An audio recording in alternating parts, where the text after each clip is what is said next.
हमने Deadpool and Wolverine में Chris Evans को ह्यूमन टॉर्च के रोल में देखा था।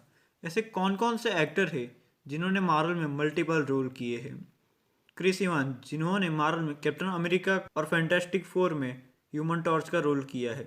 फिर आते हैं रॉबर्ट डाउनी जूनियर, जिन्होंने मार्वल में आयरन मैन का रोल तो किया ही है, लेकिन वो एज अ डॉक्टर डूम वापस आने वाले हैं मार्वल की फ्यूचर मूवीज में। फिर आते हैं रायन रेनॉल्ड्स, जिन्होंने मार्वल में ब्लेड मूवी में काम किया था और वो उनका second role R rated super hero यानी कि डेडपूल का रोल था, और ये दोनों ही कैरेक्टर रियली में बहुत ज़्यादा आइकॉनिक थे।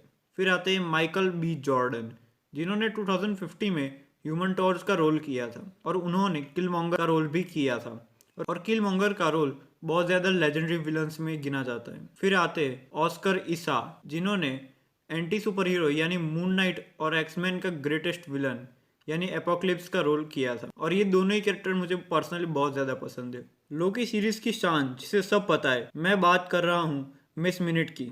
मिस मिनट को वॉइस ओवर किया था टेरा स्ट्रॉन्ग ने, उसे वॉइस दिया था, और उन्होंने गार्डियंस ऑफ गैलेक्सी वॉल्यूम 3 में मेन फ्रेम का रोल भी किया था। फिर आते हैं जॉस बॉल्डिन, जिन्होंने मार्वल में 2 विलन के रोल किए और दोनों ही विलन बहुत ज़्यादा ग्रेट थे। पहला उनका रोल था द मैड टाइटन थैनोस, एक ऐसा विलन जिसे कोई भी मार्वल फैन कभी भुला नहीं सकता। एमसीयू का अनफॉरगेटेबल ग्रेटेस्ट विलन रह चुका है।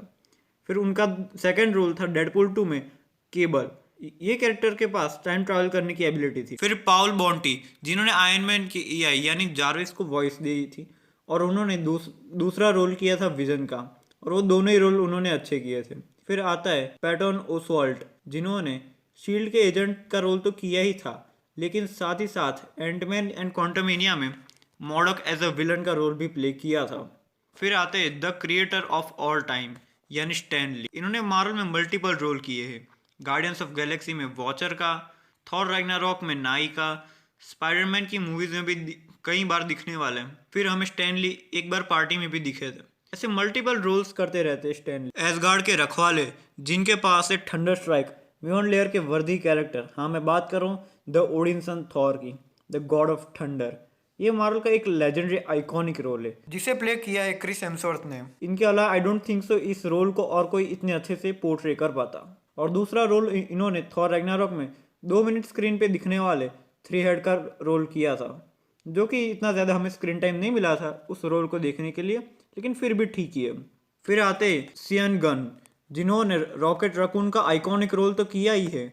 Rocket raccoon guardians of Galaxy का आइकॉनिक कैरेक्टर होने के साथ साथ वो स्मार्टेस्ट कैरेक्टर भी रह चुका है। फिर आते हैं जादूगरों के जादूगर, मिस्टिक आर्ट के बादशाह, थैनोस के 1v1 बेस्ट फाइट देने वाला, हाँ मैं बात कर रहा हूँ डॉक्टर स्टीफन स्ट्रेंज की।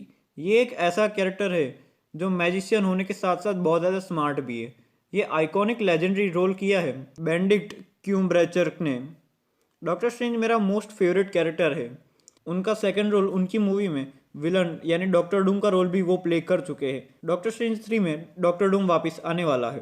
फिर आते हैं फिश बर्नी, जिन्होंने fantastic force rise of silver surfer में सिल्वर सर्फर का रोल किया था, और उनका सेकंड रोल था बिल फॉस्टर का, और उन्होंने मैट्रिक्स मूवी बहुत अच्छी बनाई थी।